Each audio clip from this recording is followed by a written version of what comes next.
चलिए दोस्तों, आज का क्लास स्टार्ट करते हैं और देखते हैं प्रश्न क्रमांक 3 जो है निम्नलिखित में ए का मान ज्ञात कीजिए जबकि जी एक्स पी एक्स का एक गुणनखंड हो। इसमें आपका जी एक्स बराबर दिया हुआ है एक्स धन एक, पी एक्स बराबर दिया हुआ है एक्स की घात दो धन ए एक्स धन दो। ठीक है, हल में यहाँ लिखेंगे, यहाँ पी एक्स बराबर एक्स का वर्ग धन एक्स धन दो है और जी एक्स बराबर एक्स धन एक है। ठीक है, इस जी एक्स वाले मान को शून्य के बराबर करेंगे जहाँ से हमको एक्स का मान मिलेगा जो है ऋण का एक। क्योंकि क्वेश्चन में दिया हुआ है क्या, चूंकि जी एक्स पी एक्स का एक गुणनखंड है, अर्थात हमको मान दिया हुआ है पी और यहाँ पर क्या आया है ऋण का एक, ऋण एक बराबर शून्य करके ये दिया हुआ है। ठीक है, तो इसमें जो है मान रख देते हैं पी एक्स वाले में एक्स के स्थान पर ऋण का एक, ऋण एक की घात दो धन ए गुणित ऋण एक धन दो बराबर शून्य। ऋण एक की घात दो मतलब ऋण एक गुणित ऋण एक धन का एक आएगा, ऋण एक का गुणा ए के साथ करेंगे तो ऋण का ए आएगा धन का दो बराबर शून्य। एक धन दो हो जाएगा तीन, ऋण ए बराबर शून्य, तीन बराबर आ जाएगा ए, इसलिए ए बराबर हो जाएगा तीन, ए बराबर तीन। ठीक है, ये हमारा है आंसर। ठीक, इसके बाद देखते हैं तीसरे का दूसरा। तीसरे की दूसरा में क्या है, जी एक्स बराबर एक्स ऋण एक, पी एक्स बराबर ए एक्स का वर्ग ऋण पाँच एक्स धन तीन।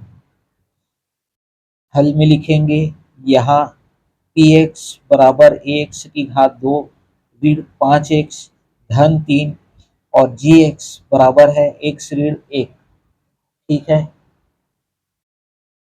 इसके पश्चात जी एक्स वाले मान को शून्य के बराबर करेंगे तो यहाँ से एक्स बराबर आ जाएगा एक। चूंकि जी एक्स पी एक्स का एक गुणनखंड है, इसलिए पी वन इक्वल क्या हो जाएगा जीरो।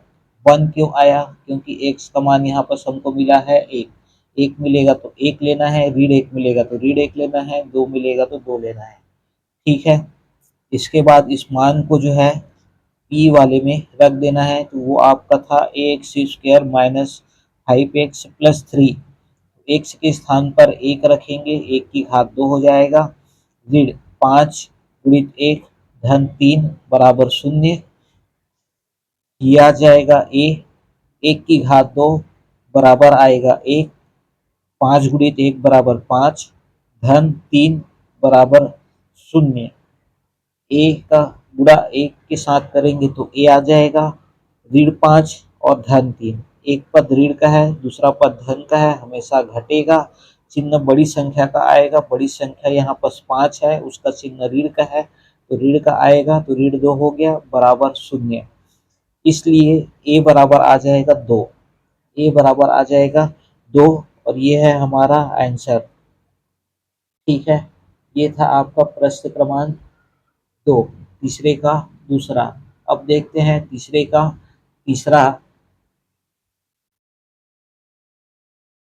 तीसरे के तीसरा में जो है वो क्वेश्चन है हमारा जी एक्स बराबर एक्स धन दो, पी एक्स बराबर है दो एक्स की घात दो धन छः एक्स धन ए। हल में यहाँ भी लिखा जाता है या दिया है भी लिखा जाता है, तो हम लिख रहे हैं यहाँ पर क्या दिया है, पी एक्स बराबर दो एक्स की घात दो धन छः एक्स धन ए, जी एक्स बराबर एक्स धन दो। इस जी एक्स वाले मान को शून्य के बराबर करेंगे जहां से एक्स का मान आपको मिलेगा ऋण का दो। चूंकि जी एक्स पी एक्स का क्या है, एक गुणनखंड है, जी एक्स क्या है पी एक्स का एक गुणनखंड है, इसलिए इसलिए पी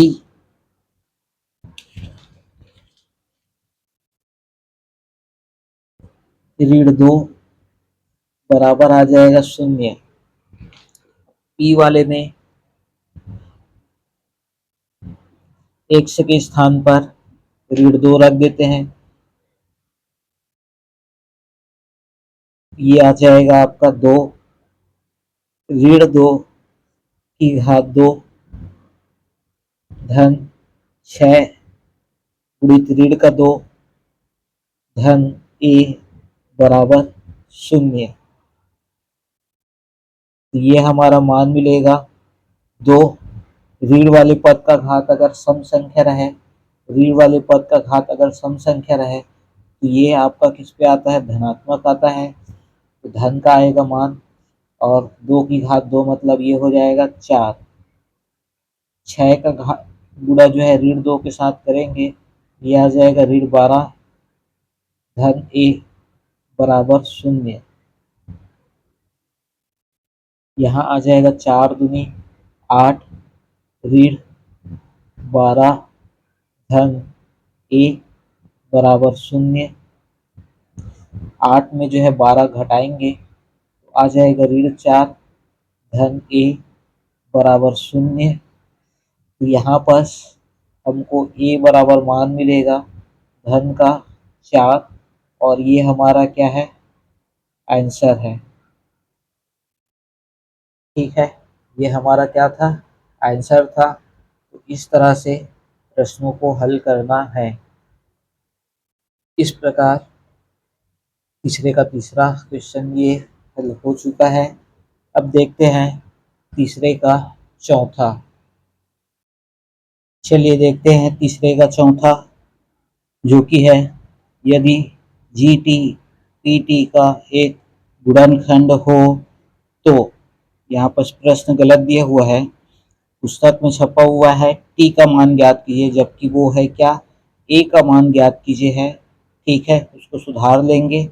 यहाँ दिया हुआ है टी का मान ज्ञात कीजिए, जो कि है क्या, ए का मान ज्ञात कीजिए है। ठीक है, जहाँ पर जी टी बराबर दिया हुआ है t-1 और पी टी इक्वल आपका दिया हुआ है t² plus 2at minus 2a plus 3, ये दिया हुआ है।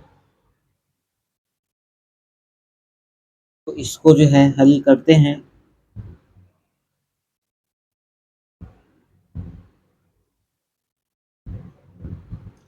हल करते हैं, यहाँ लिखते हैं क्या दिया है, पी टी इक्वल टी का वर्ग धन 2at ऋण 2a धन 3 और जी टी बराबर है टी ऋण 3। तो यहाँ पर जी टी के मान को 0 के बराबर कर देंगे, तो यहाँ मान हमारा मिल जाएगा टी बराबर धन का 3। टी बराबर धन का 3। चूंकि चूंकि जी टी पी टी का एक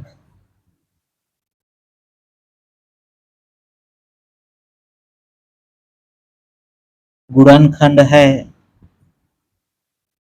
इसलिए इसलिए यहाँ पर आ जाएगा आपका P3 इक्वल 0। 3 क्यों आया, क्योंकि 3 यहाँ पर है, टी का मान कितना मिला है, 3 धन का, तो P3 इक्वल आपका आ जाएगा 0। अब ये मान जो है हमको किस पे रखना है, इस पे रखना है, इसके स्थान पर रखना है, टी के स्थान पर रखना है। रख कर हल करते हैं, और हल करने के बाद जो है हमको किसका मान मिलेगा, ए का मान मिलेगा। ठीक है, चलिए रखते हैं। चलिए रखते हैं, यहाँ पर टी का मान कितना है, धन का 3, ये आ जाएगा ये आ 3 का घात 2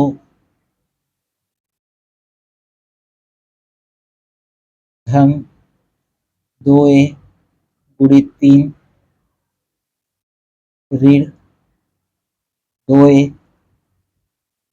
धन 3 बराबर क्या था हमारा, शून्य था।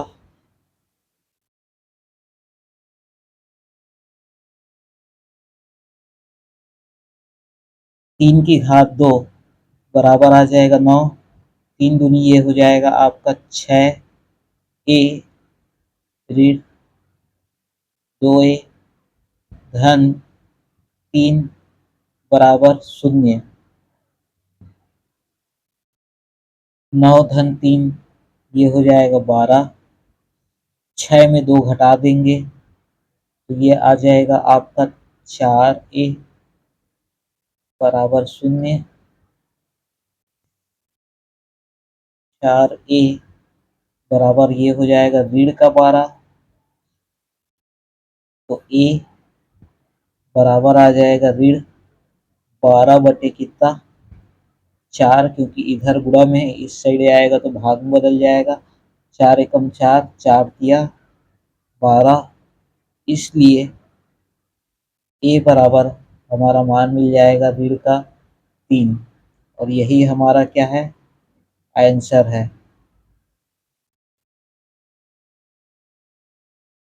ठीक है, ये हमारा क्या है, आंसर है।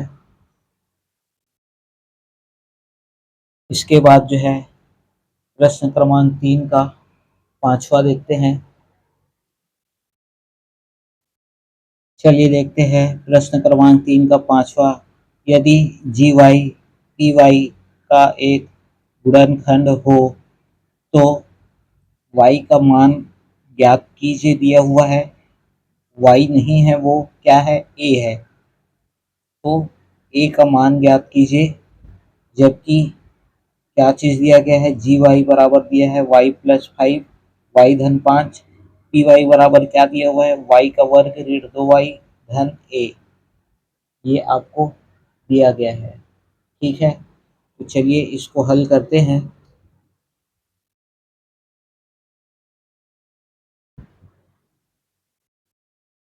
हल करने के लिए यहाँ लिखते हैं क्या,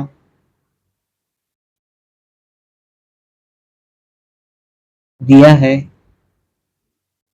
क्या चीज दिया गया है, पी वाई इक्वल वाई का वर्ग ऋण 2y धन a और जी वाई इक्वल वाई धन 5, ये दिया हुआ है। इसमें जो है जी वाई वाले मान को शून्य के बराबर करते हैं, ये शून्य हो गया, तो y बराबर हमको मिलेगा क्या, ऋण का 5। ठीक है, इसके बाद यहाँ पर क्या लिखते हैं, चूंकि जी वाई पी वाई का एक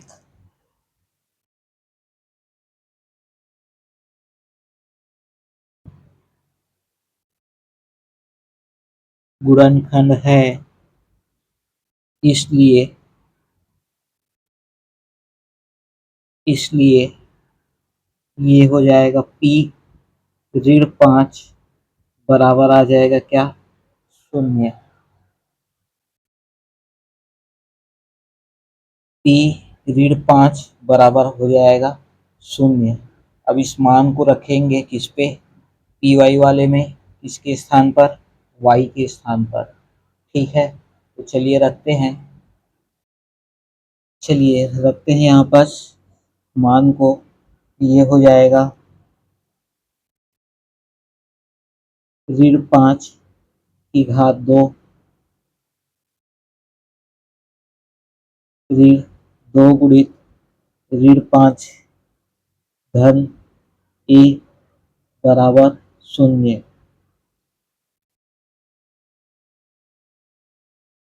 ऋण का घात जब सम संख्या रहे तो धन में मिलता है मान, और 5 की घात 2 होती है, हो जाएगा आपका 25। ऋण गुणित ऋण धन, ये हो जाएगा 10 धन ए बराबर 0। 25 धन 10, ये हो जाएगा 35 धन ए बराबर 0। इसलिए ए बराबर आ जाएगा ऋण का 35, और ये हमारा है क्या, आंसर। ठीक है, ये हमारा क्या है, आंसर है। ठीक है, इसके बाद दो प्रश्न और बच गए, प्रश्न क्रमांक 4 और प्रश्न क्रमांक 5।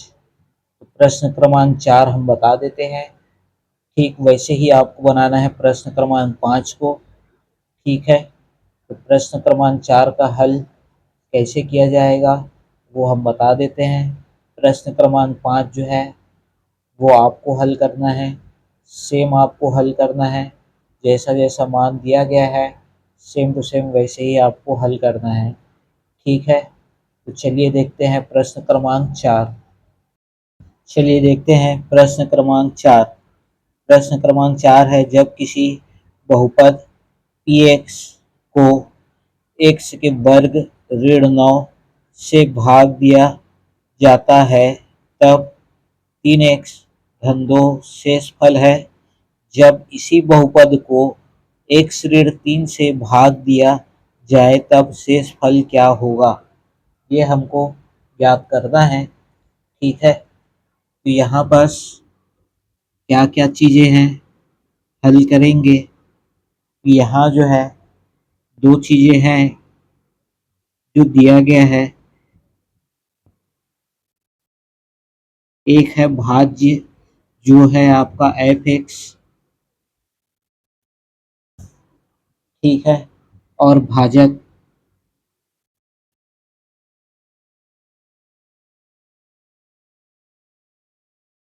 भाजक है x का वर्ग ऋण 9, और दूसरा भाजक है x ऋण 3। ठीक है, पहला कंडीशन इसमें क्या दिया गया है, जब किसी बहुपद fx को x के वर्ग ऋण 9 से भाग दिया जाता है तब 3x धन 2 शेषफल है। इसी लाइन को यहाँ पर लिखना है, क्या लिखेंगे, जब किसी को हटा दीजिए, जब बहुपद fx को, जब बहुपद fx को x के वर्ग ऋण 9 से भाग दिया जाता है तब शेषफल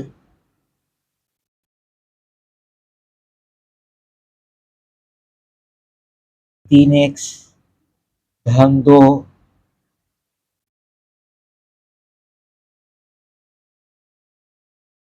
प्राप्त होता है। तो यहाँ तीन चीजें हमको मिला, एक मिला हमको भाज्य, ये मिल गया भाजक, और ये मिल गया हमको शेषफल। तो सूत्र हम जानते हैं क्या, चूंकि चूंकि भाज्य भाज्य बराबर भाजक गुणित भागफल धन शेषफल।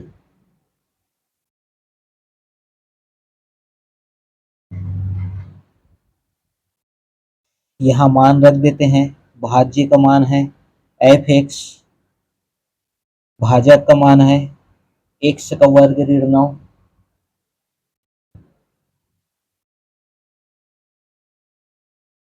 भागफल को चाहे तो आप वैसे रख सकते हैं और नहीं इसको ले सकते हैं क्या, qx,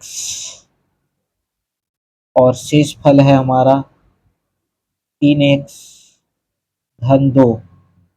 इसको मान लेंगे हम समीकरण नंबर 1। ठीक है, इसके बाद जो है फिर यहाँ लिखेंगे पुनः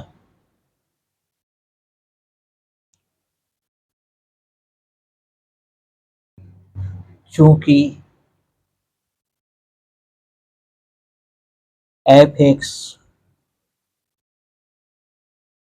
का एक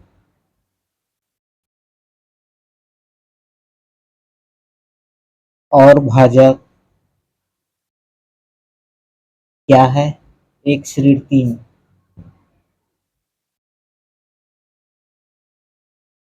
x ऋण 3 है, x ऋण 3 है, इसलिए x ऋण 3 को शून्य के बराबर कर देते हैं। यहाँ से हमको मिल जाएगा x का मान बराबर 3। इसके बाद शेष फल प्रमेय प्रयोग करेंगे। क्या प्रयोग करेंगे, शेष फल प्रमेय। चलिए प्रयोग करते हैं। चलिए प्रयोग करते हैं क्या, अतः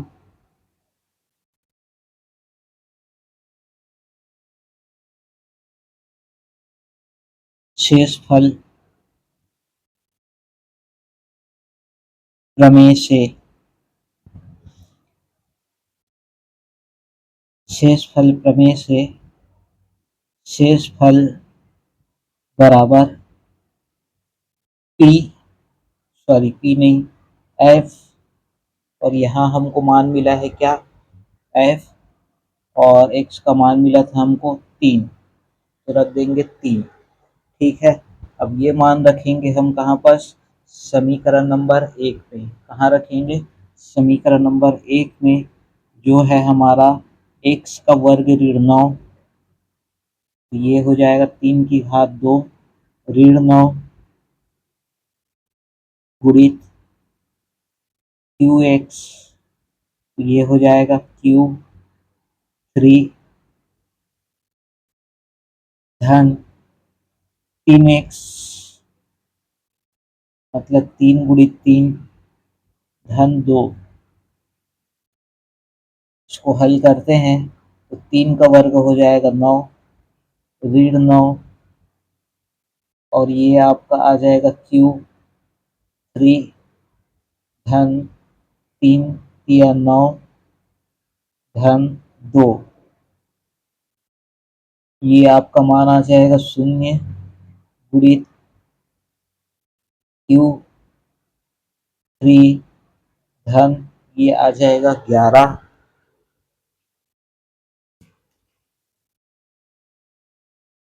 q के साथ 0 का गुणा करेंगे तो ये आ जाएगा 0 धन, ये हो जाएगा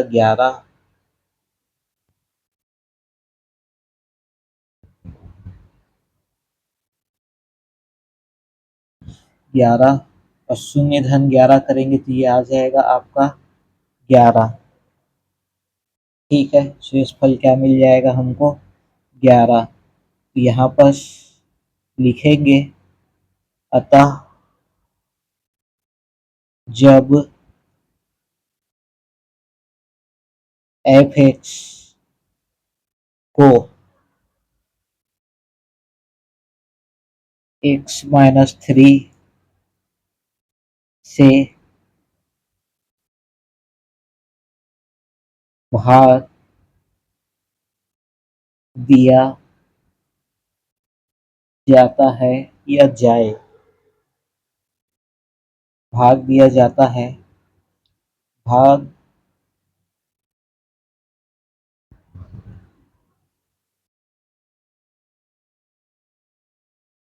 दिया जाए, तब शेष फल 11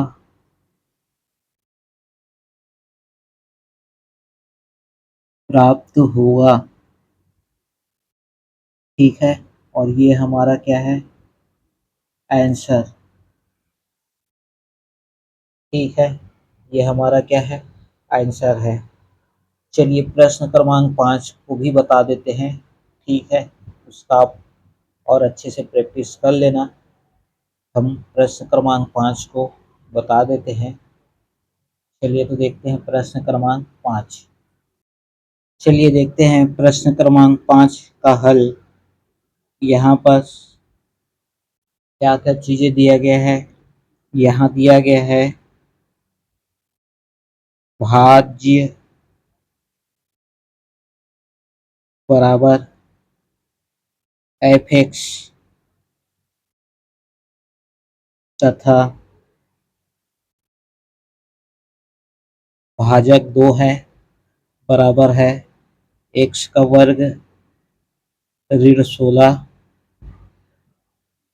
व एक्स धन 4 है। ठीक है,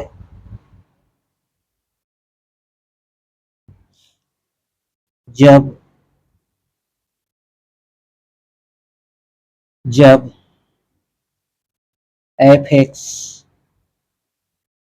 को एक्स के वर्ग ऋण 16 से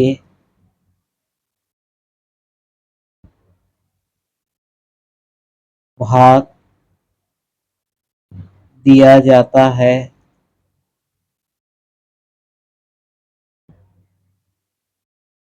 तब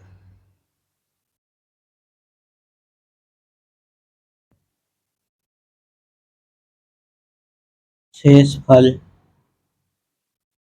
तब शेष फल 5 एक्स धन 3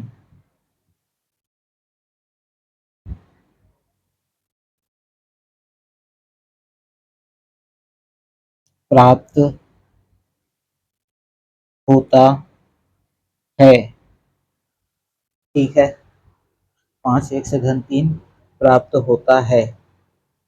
अब इसके बाद एक सूत्र हम जानते हैं क्या, भाज्य बराबर भाजक गुणित भागफल धन शेष फल। उसी सूत्र का प्रयोग करना है। चलिए प्रयोग करते हैं। चलिए प्रयोग करते हैं। यहाँ लिखेंगे क्या, चूंकि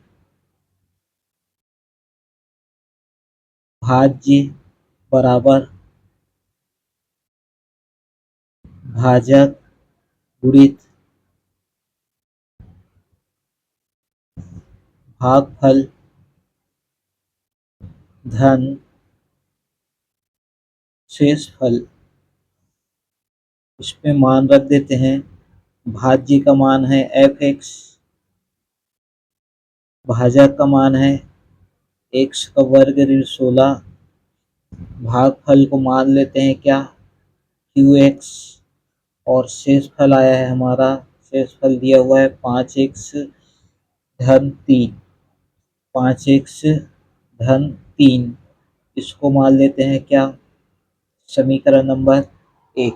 क्या मान लेते हैं, समीकरण नंबर 1 मान लेते हैं। अब यहाँ पर लिखेंगे पुनः चूंकि एफ एक्स का एक और भाजक क्या है, एक्स धन 4 है, एक्स धन 4 है, इसलिए एक्स धन 4 को शून्य के बराबर करेंगे। यहाँ से हमको एक्स का मान मिल जाएगा जो कि आ गया ऋण का 4। इस मान को शेषफल प्रमेय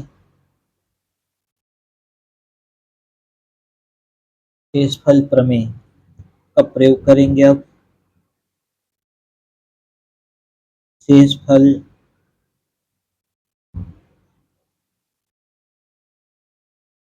प्रमेय से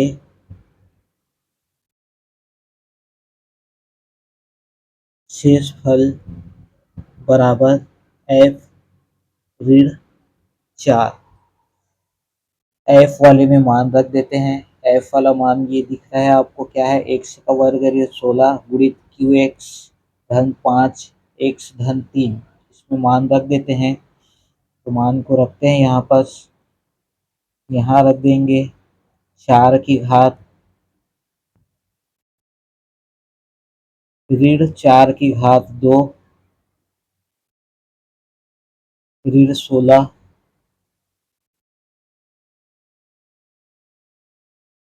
गुणित क्यू ऋण 4 धन 5 गुणित ऋण 4 धन 3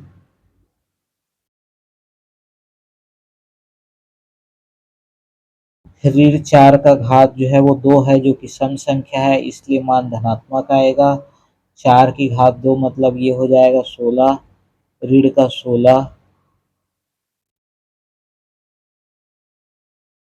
क्यू ऋण 4 धन 5 चौक ये हो जाएगा 20 ऋण का 20 धन का 3। 16 में 16 घट जाएगा, आ जाएगा 0 गुणित क्यू ऋण 4 और इस पे आ जाएगा आपका ऋण 20 धन 3 बराबर ऋण का 17। क्यू के साथ इसका गुणा करेंगे शून्य का, शून्य आ जाएगा, धन गुणित ऋण ऋण 17 बराबर ये हो जाएगा ऋण का 17। ठीक है, इसके बाद जो है हमको लिखना है, क्या लिखना है, अतः जब एफ एक्स को एक्स धन 4 से भाग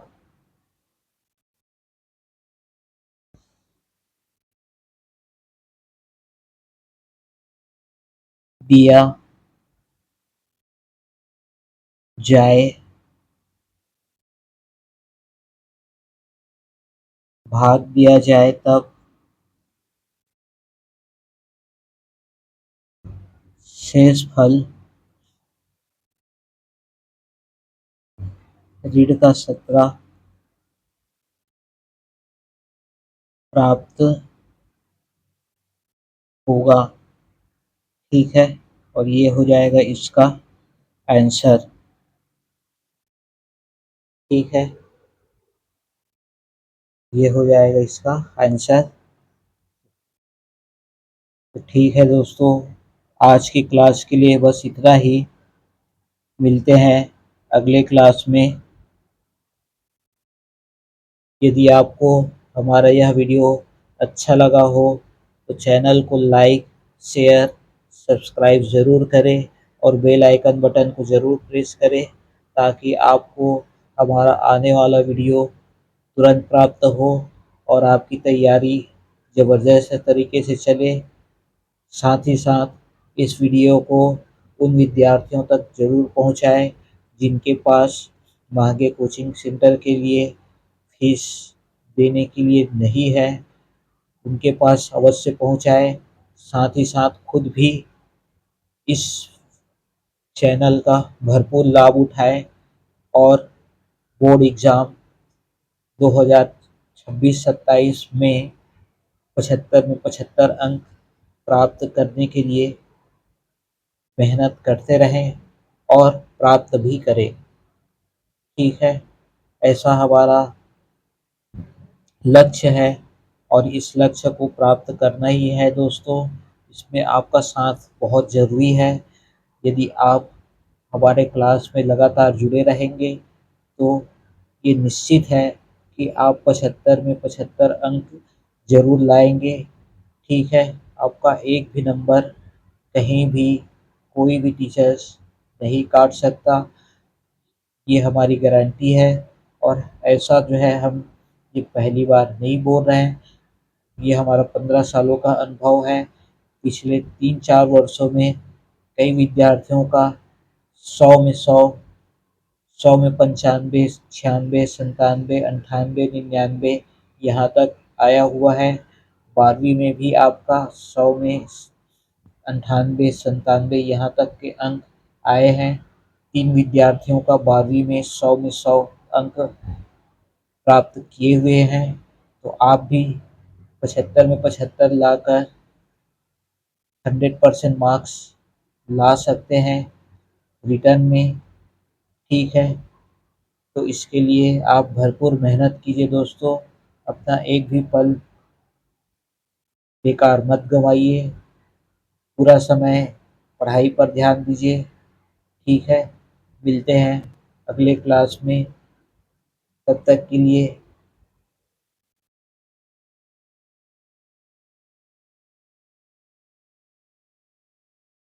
धन्यवाद दोस्तों।